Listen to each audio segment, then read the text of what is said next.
Maintenant, nous allons voir les engrenages à denture hélicoïdale. Pour les engrenages à denture hélicoïdale, leur avantage c'est ils ont un fonctionnement plus silencieux.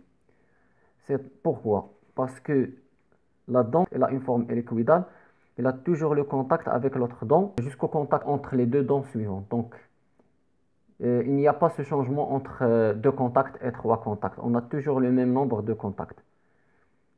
L'inconvénient, les dentures hélicoïdales provoquent une poussée axiale. Nous avons déjà vu ça, que l'on peut supprimer par l'utilisation des roues jumelées, c'est-à-dire que l'on va utiliser deux roues qui ont une hélice opposée.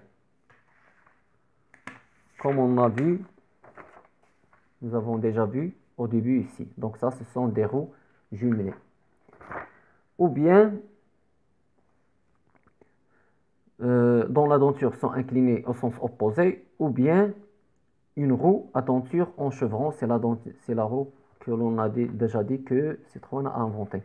Donc ça, c'est pour les engrenages à denture hélicoïdale, les avantages et les inconvénients. Maintenant, les conditions d'engrainement. Ces conditions d'engrainement, il faut les apprendre par cœur parce que c'est une question que l'on peut retrouver dans les baccalauréats. Pour tous les types d'engrenages, c'est une question classique.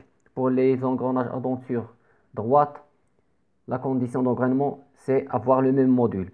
Pour les engrenages à denture hélicoïdale, la condition, c'est le même module M, le même angle de l'hélice et les hélices sont de sens opposé. Les hélices doivent être de sens opposé. Donc, par exemple, ici, le sens de l'hélice, c'est celui-là. Et pour cette roue, le sens de l'hélice, c'est celui-là. Vous voyez? Donc, comme on peut voir, ils ont deux sens opposés. Et ils ont le même angle de l'hélice. L'angle entre cette dent et l'axe.